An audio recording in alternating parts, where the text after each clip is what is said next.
All right, good morning. Welcome, everyone. Thank you for joining us. Today, we have an exciting training with TypingClub updates, and I'll go through a little bit of housekeeping before we get started.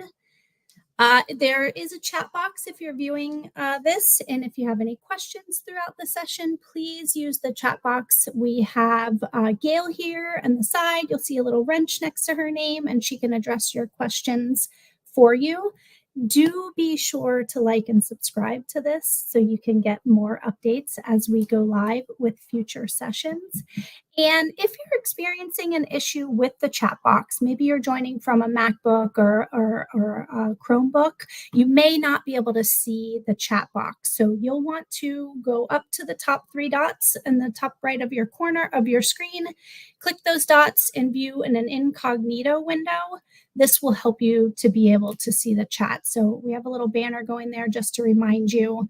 And then again, don't forget the chat is open for you to ask questions. So welcome everyone. Let us know where you're joining us from, and we're going to get started in just a minute.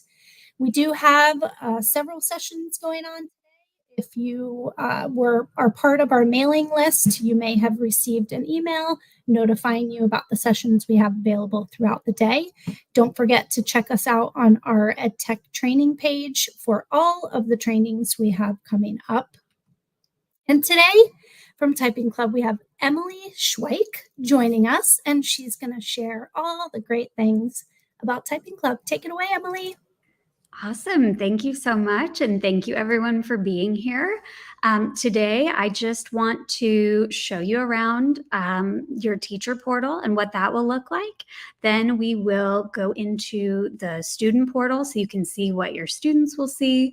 And I can give you just a little overview of the different courses that we have and what those look like. I'm going to go ahead and turn off my camera and have you look here at the homepage. So when you log into your teacher dashboard, this is what you're going to see. You'll get a little overview of the recent activity for your students. You'll see who are the number of students that has been active. You'll see the number of attempts that they've made. And then down at the bottom, you've got a live activity feed. There are a few places where you'll see a live activity feed, and you would only see this for the students in the classes that are assigned to you. But depending on the type of lesson, you would be able to also potentially watch a little playback video, which I'll show you in some other places as well. If we go into your classes tab, this is where you're going to see all of the classes that are assigned to you. Because your rosters are already in there, there's not a whole lot that you're going to need to do from this main page here. However, if you wanted to assign or unassign courses in bulk, this would be the place to do that. So students who are enrolled in a class will see the courses that are assigned to their specific class. If there aren't any courses assigned to the class, they wouldn't see anything on their end.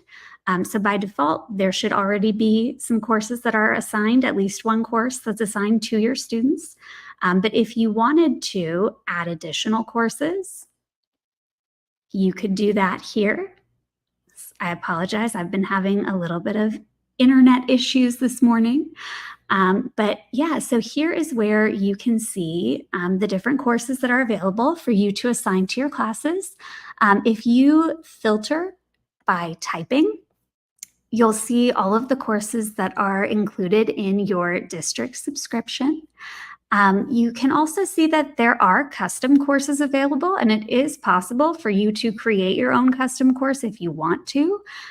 We generally don't recommend it because it is, a pretty involved process. We've already got a lot of great courses, but that option is available to you. So if we scroll down, you see the different courses that we have available. We'll also look at those more in depth in the student portal.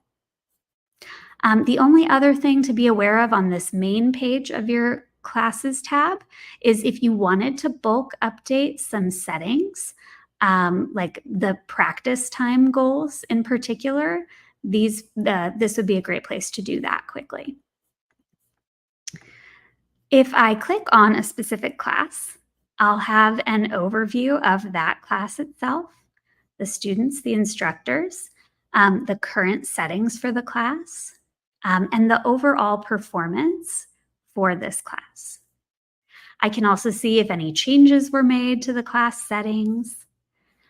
And I can see this class activity punch card. This is another thing that'll come up in a few different places. It's just a good visual to see the days of the week and times of day when your class has been the most active. If I click on the Students tab, I can see who is enrolled in my class. If I decide that I want to reset some of the customizable settings that we have on the student side, I could do that from over here. And then as far as, the rest of the features in this tab, maybe printing a parent letter would be something that's of interest to you. And you would just edit that to describe how your students would actually access the account. Here you can see the instructors that are assigned to the class. And then this assignments tab is going to be one of the most important that you will want to be looking at. Just like I showed you on the main classes tab, it is possible to assign courses from here. There we go. So as you can see, my example homeroom here has just tons and tons of different courses assigned so that I can test them out or help people with questions they have about them. Yours will not have nearly so many here, but you can assign additional courses here, just like we saw in the Classes tab. There are also some settings that you can adjust from this page. So if I go down to a regular typing course and I click on Options, I can set a course prerequisite. Maybe I want students to finish a certain course before they gain access to this course, and I'd select that here. I can also adjust the difficulty level for my entire class from right here. So if I wanted to increase or decrease the default speed requirements for the lessons in this course, this is where I could do that. One thing to be aware of that we hear about a fair amount is if you type 5 into this box, that does not mean that you're setting the requirement at 5 words per minute. That means you're going to be increasing whatever the default lesson requirement was by 5 words per minute. So if the default requirement is 10 words per minute, you're adjusting it to 15 for your students to be able to pass. Whereas if you set a minimum required accuracy, that is going to be consistent for every lesson. For a lot of them, the default requirement might be 80% thereabout, but maybe you have a class where you feel like the students could focus more on their accuracy and you want to increase that to 90 or 95 for them to be able to pass the lessons. It's also possible to limit the lessons that your students are able to access. By default, it's going to allow your students to practice all of the lessons that are available, but they will have to go in order. So they'd have to pass one lesson before they could open the next one. But if you were to look at the course and say, I actually want my students to just practice from this level up to a certain level, this is where you could change that. And for the Typing Jungle course and our grade level typing courses for grades 2nd through 12th, you can also enable a course placement test. The course placement test can be a really useful tool, especially if you've got students who have had prior typing instruction and you feel like they've really mastered those basic skills with the finger positioning and they've developed really good habits. If it's their first time doing a formal typing course of some kind, the placement test might not be a great place to start because you might want them to really just go back to basics and master those good habits before moving forward. Over here is another very important part of your class overview. This is where you're going to see a lot of different reports for the students in this class. So here I've got my activity log. Again, I'm going to apologize for my slow internet this morning. There we go. So here is where I can see all of the attempts that the students in this class have made. And for certain attempts, I will also be able to watch a lesson playback video, like I mentioned before. I can change the speed of it. If I just really want to see, in this attempt, how did my student do? What did they miss? Are they going back to correct their mistakes, etc. Then we also have the activity summary report, and this is definitely a favorite. I can adjust the date range on this report and then see an overview of my student's activity for that specific amount of time. Another thing to know about this report and many of our other reports is that they can be exported into CSV files. So you can have a spreadsheet of this data if that is helpful to you. Another thing I like to point out on this page, even though it does come up elsewhere in your account, is that there is a difference between accuracy and real accuracy. When we talk about accuracy, that would be, if your student is typing and they make an error, if they go back and correct that error, it's no longer going to count against their accuracy score. Whereas if a student, makes an error and then, whether they correct it or not, it's going to still count against them on their real accuracy score. So generally speaking, the accuracy score is going to be much higher because it will count corrected errors as just correct, whereas the real accuracy will count any errors as errors.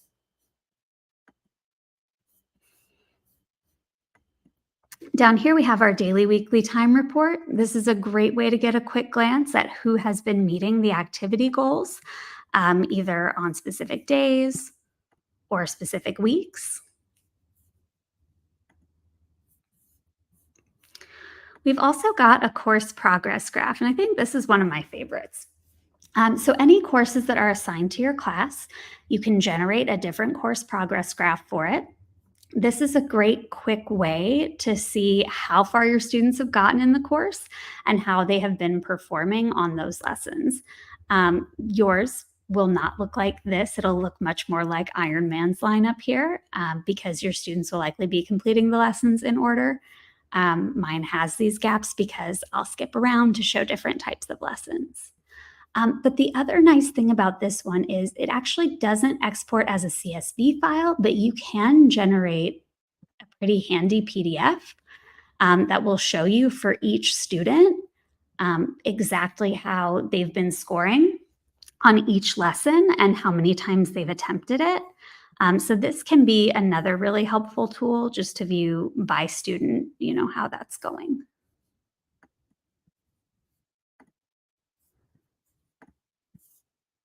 Then we've also got a class stats tab, and this is going to show you a lot of information about your class's practice time compared to the grade level and the rest of the account, and their overall typing activity. You've also got another punch card here. And then there's also this practice calendar, which, the punch card was showing you days of the week and times of day. The practice calendar is showing you how active the class has been on specific days.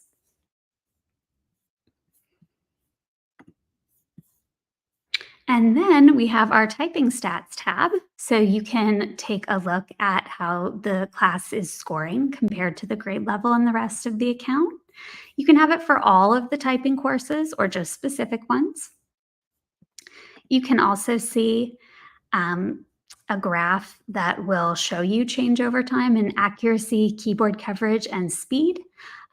We do also get questions about what is keyboard coverage.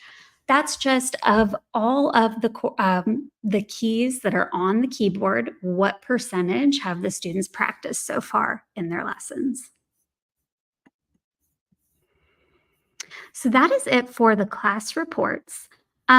On your end, you will be able to see this scoreboard feature. That is something that's not going to be enabled for your students, but you will be able to see in a specific course this information about how your students are performing.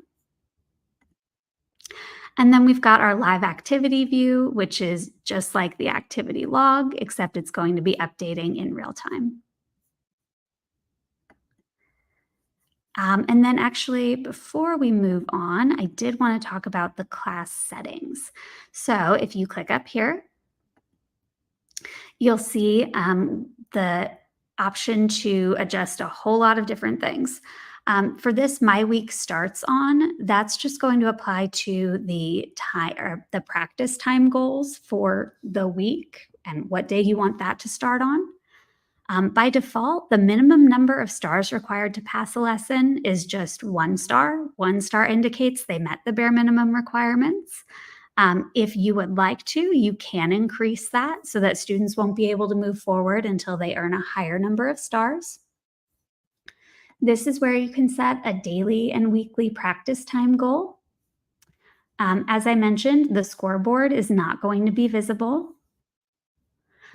And then for backspace behavior, there are certain types of lessons that are completion-based where your students wouldn't be able to use backspace, but on the performance-based lessons, by default, backspace is going to be enabled. We would generally recommend leaving that enabled because in real life, when your students are typing, they're going to want to use backspace to go back and correct their errors. And then this box here allows students to jump ahead. By default, that is not going to be selected. It's selected on my account, so I can skip around and show you different lessons. But usually this would only be used in special circumstances if you wanted to allow students to skip ahead to a certain lesson.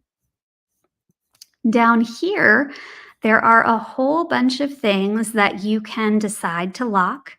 And these are things that, unless you lock them, they're going to be visible and changeable for your students on their end. When we look at the student portal, these will make a lot more sense. Sometimes the customizations are just, a fun way to get your students into the program. Other times, teachers will decide, okay, I think this is a little distracting. This is where you would be able to go in and make those adjustments. I'm going to pause for questions. Okay. The difference between Typing Jungle and grade level typing courses. Yes, absolutely.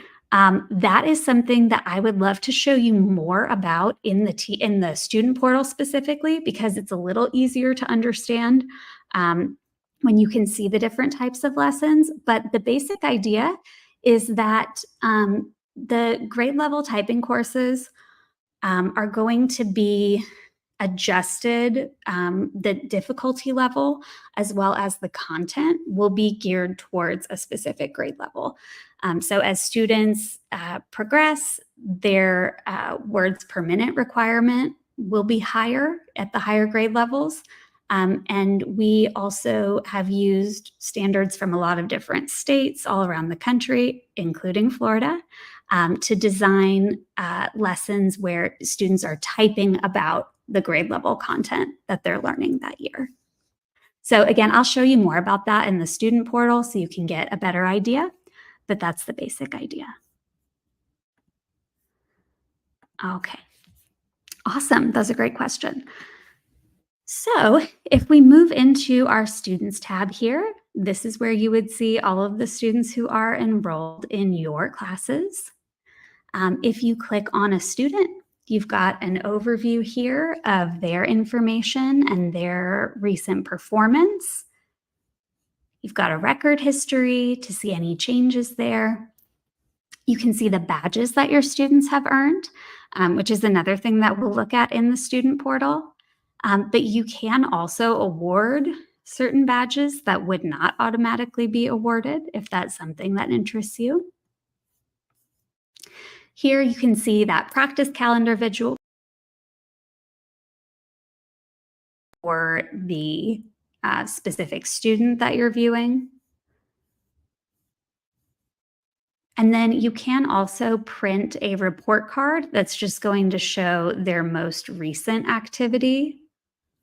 As you can see, Iron Man hasn't been practicing his typing, so this is what that would appear as. But if your students have been practicing their typing, you would see their recent stats here.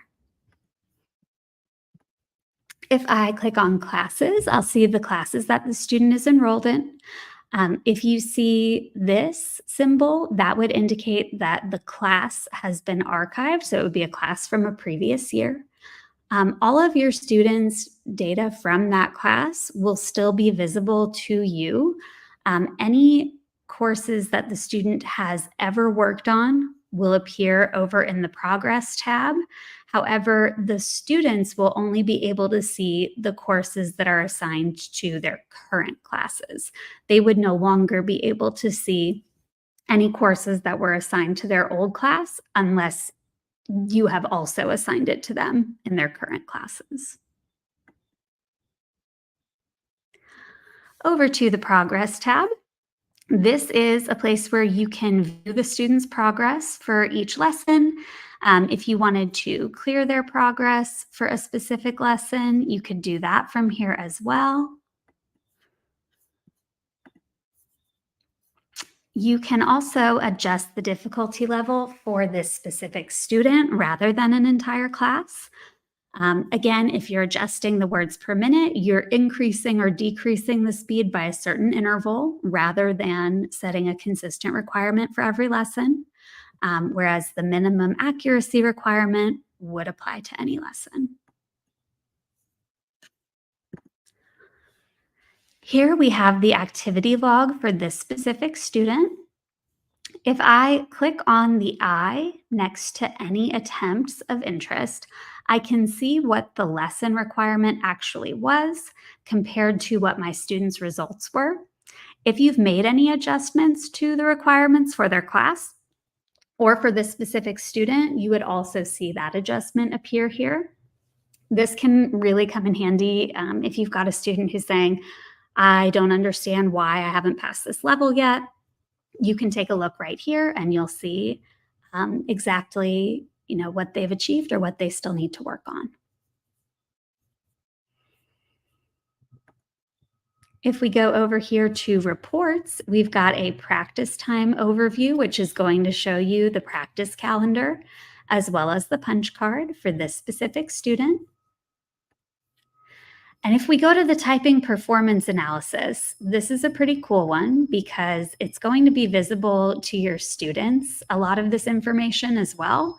And it's going to be everything you ever wanted to know and more about their typing performance. So here you can see their performance over time as far as their practice time, their accuracy, their keyboard coverage, and their speed. You can also see their keyboard mastery of which keys they are the fastest with or most accurate with. You can also see their finger mastery. So of the keys that they are supposed to be typing with a certain finger, how accurate and how fast are they? There's also speed and accuracy per character. So you can see the fastest, the slowest, the most accurate, the least accurate.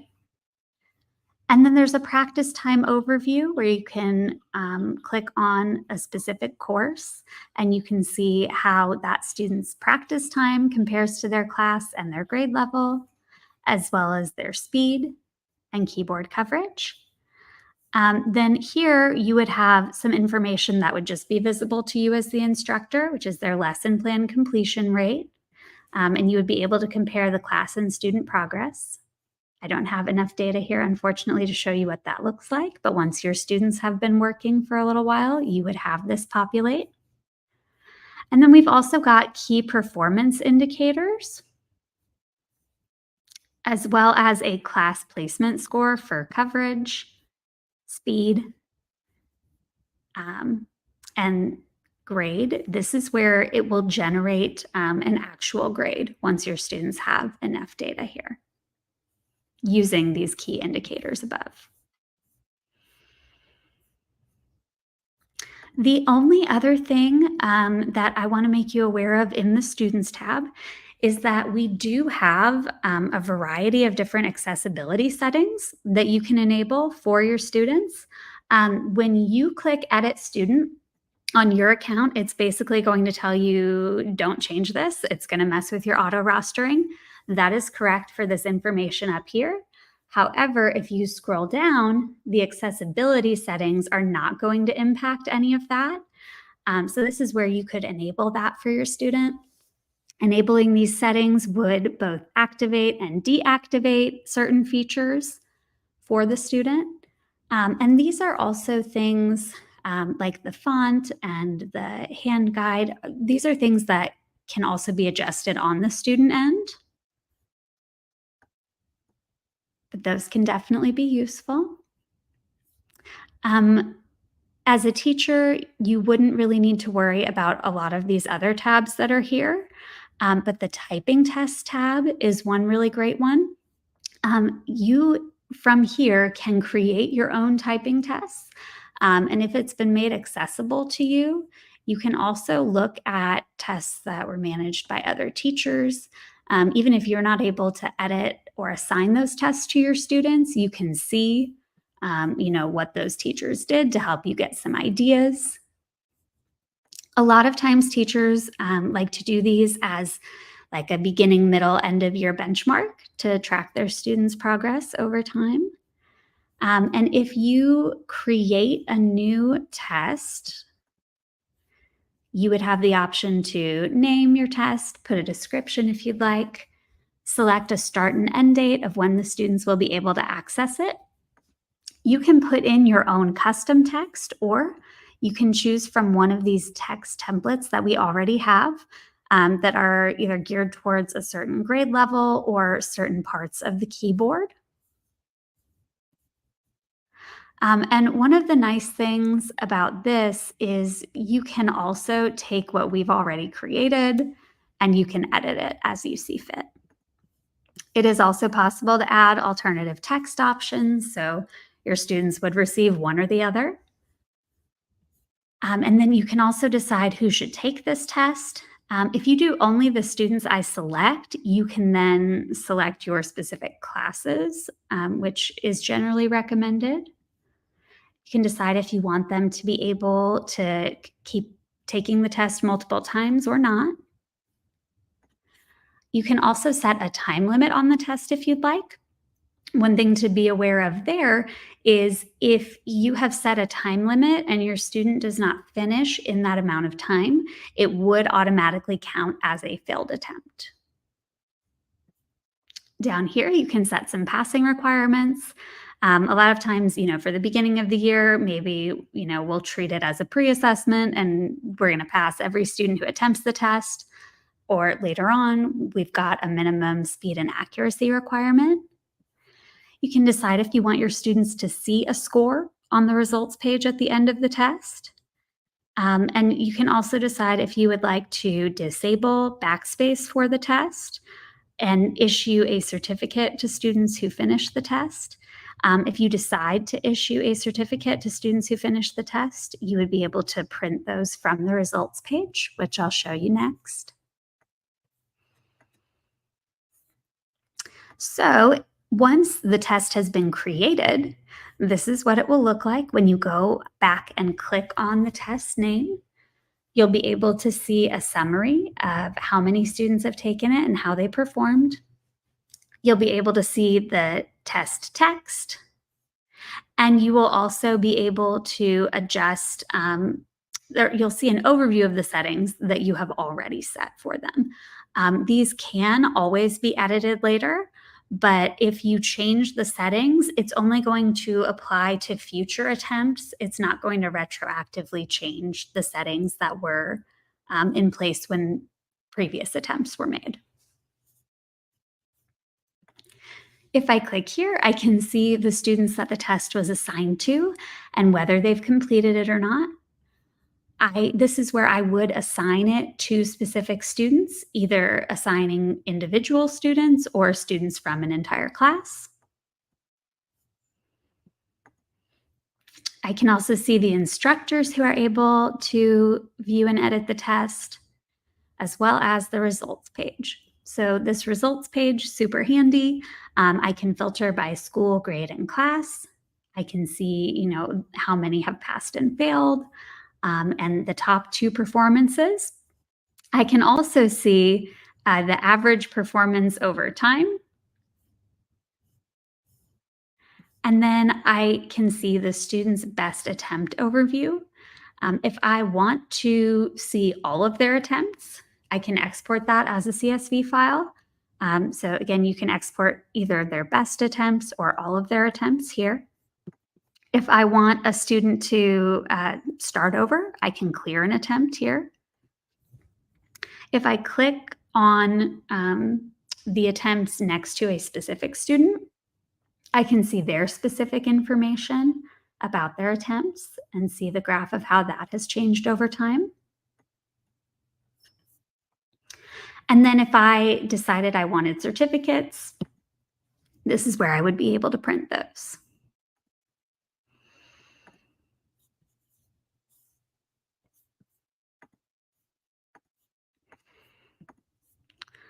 All right. Do we have any other questions right now?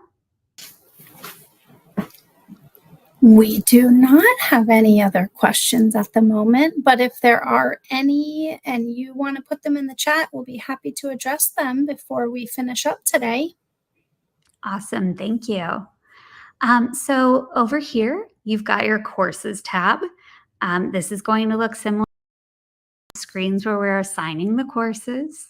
Again, you can filter by typing. But if you have students who you'd like to have them practice in another language, all of our typing courses in any language are included in the subscription that your district purchased. So as you can see, we have courses in a whole bunch of different languages that are available. We do also have, in addition to the accessibility settings, right hand only and left hand only typing courses that are designed specifically for students who are using one hand to type. Whoops. So this is where you would be able to click on a course, see the classes that it's been assigned to. You can also assign to your class from here, or you can view the lessons. So you can see how all of that progresses. My favorite thing on this screen is that if I click this print button, it's going to generate a PDF for me that is going to tell me what those default requirements I mentioned actually are. So if I'm adjusting my accuracy score, we know that that's going to change this 80% to whatever I've set it to. But if I'm adjusting the speed requirements, I can see, okay, if I'm adjusting it by 5 words per minute, I want to raise it by 5 words per minute. Where am I starting out? What is it that I'm actually raising? So that is definitely a helpful feature.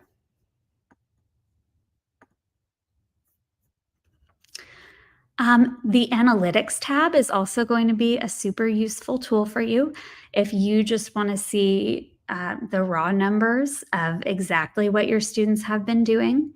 We've got that accuracy and real accuracy differentiation in here as well. For you, you would be able to see grades, classes, and students. You can also view this in daily, weekly, or monthly form, and you can adjust the date range as well. And then from there, filter those results. All of this can be exported as a CSV file. And especially when you're in the Students tab, you just keep scrolling to the right over here, you will see tons and tons of different information about your students' speed and accuracy, the number of stars that they've earned, compared to the number of stars that it's possible to earn. Same with scores. You can see how many lessons they've done, how many they've already done, but they've retried. Just tons and tons of different information about their different attempts and the types of lessons that they're spending time on. The other tab that I want to mention before we look at the student portal is this support tab. On your support tab, you're going to see an admin contact that you could reach out to for help. But you'll also have the option to create a support ticket. This would come to my team, and we would be able to help you with anything you need. Your ticket would appear here, and it would also go to the email address that's in your account. So you would be able to reply to us directly from here or via email. It also has a link to one of my favorite things, which is our Ed Club Help Center. There are so many different resources available here. Lots of step-by-step guides that our team has worked really hard to just continue to add to and update over time. We have course resources here that I do want to highlight, especially if you're wanting to look into the differences between the different types of courses and, which standards are we hitting specifically. There are also handbooks for the different courses. And for some of them, there are printable resources. There's just a whole lot of great stuff happening in here. You also can look at some of those settings I showed you, or how to assign those courses, creating typing tests, an overview of the different reports to help you figure out what it is that you're looking for when you're going in to view your students' progress, and much, much more. Another thing that's cool about this Help Center is you can also search your help topics up here. So you can search for specific users, or you could also search, class management, and it would take you to that specific part of the Help Center. Do we have any other questions before I move into the student portal? We sure don't. We have a quiet group here. There's a lot of information to take in right now, I know. So a lot of times people will end up having questions later on when they actually get in there and start doing things. As I mentioned, you can always create a support ticket and reach out to us, and we're more than happy to help. All right, so now log in as a student.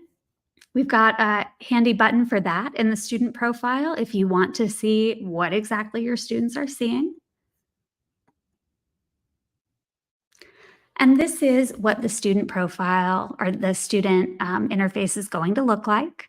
As you can see, all of the many, many courses that are assigned to Ironman are going to appear here. However, again, your students are only going to see the courses that are assigned to them. So theirs is not going to look like this. They'll just see their lesson plans that are assigned to them. And then at the bottom, they'll see any typing tests that have been assigned to them as well. Once they have been practicing, all of this information right here will populate. They'll be able to see their recent stats, as well as their current speed and accuracy and keyboard coverage and any trends that are happening there. They've also got a stats tab where they can see a lot of those reports that I was showing you in the teacher portal. This can be really helpful for goal setting. We've gotten a lot of really positive feedback about this, that it can really help with your student engagement. If they are looking to see, these scores increasing over time. Again, they can look at their keyboard and finger mastery, speed and accuracy per character. And then for any of the courses that are assigned to them, they can click on those and view this information either for the day, the week, the last week, this month, the previous month. And they can also see the lesson plan completion rate compared to the rest of the class, as well as their own practice calendar and their punch card. And then they'll also be able to see their most recent attempts here and watch that same lesson playback that I was showing you in the teacher portal. Up here, the students can see the badges that they've already earned, as well as the badges that they can work towards that would be awarded automatically once they have reached a certain goal. And then they'll also have this drop down that just shows, again, the courses that are assigned to them. If I click up here, I can also adjust the interface language. Now, in order to actually translate the courses into a certain language, I would need to assign those courses to my students. So, for example, we've got Typing Jungle in Spanish here. Changing my interface to Spanish is not going to actually change the course. It's just going to change what they see here and any written instructions. So the next thing I want to show you is those different courses, right? And how they actually differ. And particularly the grade level courses are a great thing to talk about. So I want to start with Typing Jungle because that is our flagship course that is technically recommended for second grade and up. We have a lot of adults who use it on the individual edition of our program. And like I said, it's the original course. They've added to it over time, constantly, making sure that it's the best it can be. If we look at Typing Jungle, it's a good place to start because it's what the second through 12th grade typing courses are based on. They're going to follow a similar format to Typing Jungle. So if I look here at my table of contents, I can see that we're starting with the home row, then we're going to top row, bottom row, and then gradually things are going to get more complex and advanced. Once they have practiced all of the different keys on the keyboard, they'll move into more advanced text. This is where the students would click if you have enabled a placement test for them and you'd like them to be able to take it. If you're doing Typing Jungle, you can test out of quite a few lessons. As you can see, by the time a student gets to this page, they've tested to level 572. That's not really how it works with the grade level courses. With the grade level courses, students can only test out of those introductory lessons. They would still need to do all of the grade level content lessons, which we'll look at in a little bit. So if I go back to the beginning of Typing Jungle, I can show you some of the different lesson types that we have. There are videos that will go from, an introduction to the program to the history of the keyboard and why it's set up that way, the different parts of the keyboard, good habits, sit up straight and, take screen breaks, things like that. And then we have these key introduction lessons. So these are going to be completion based. I have to click the correct key on these lessons or I won't be able to move forward. Once I'm done, I'm just going to see a check mark. Good job. You completed it. That's all you needed to do. However, there are many, many performance-based lessons as well. And this is going to be just kind of a standard performance-based lesson.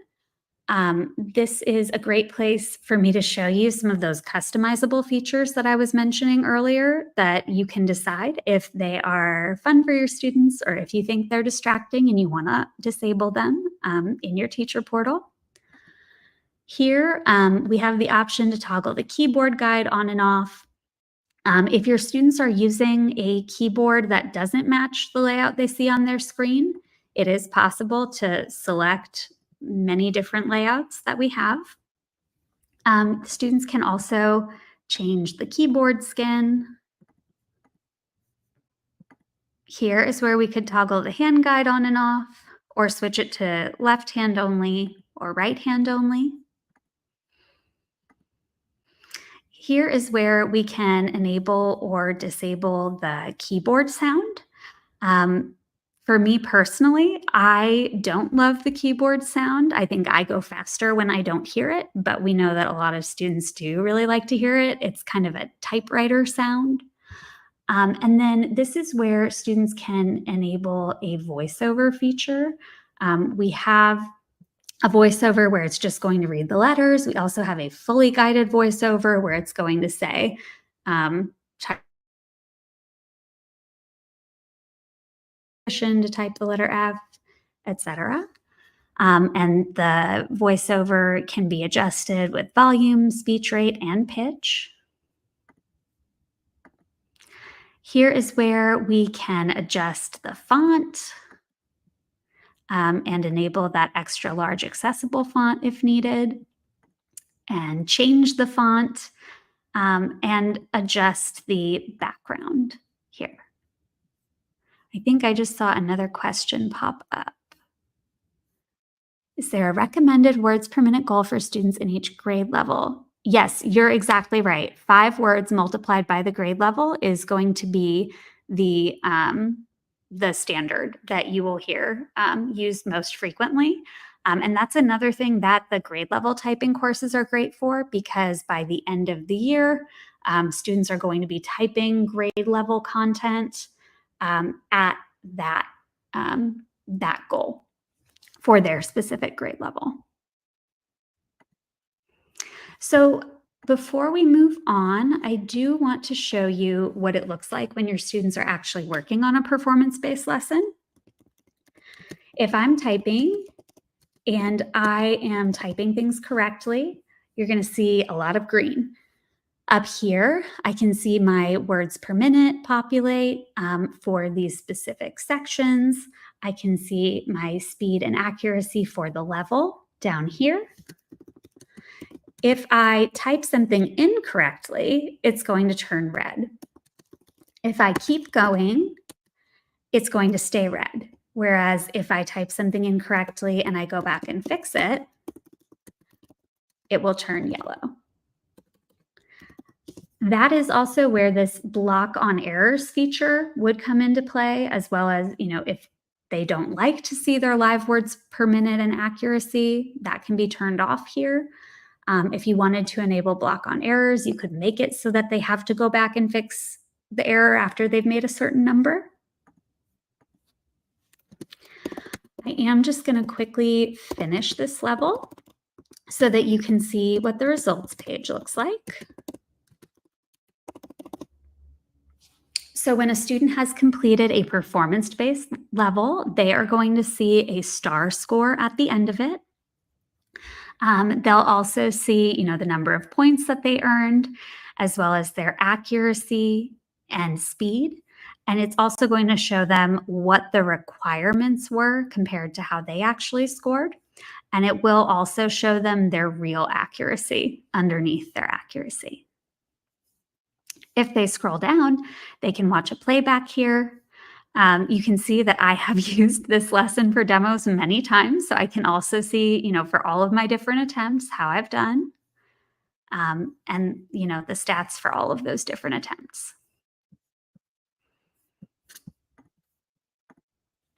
So some other different lesson types to be aware of. We have a lot of different games. Those are going to progress in difficulty as well as students move throughout a course. They'll start with games that are with individual characters, and there'll be, full words and more complex words and more difficult speed requirements as they go on. Another great lesson type are these anchoring lessons. So this is really designed to cut down on those hunting and pecking habits that we see a lot of students using.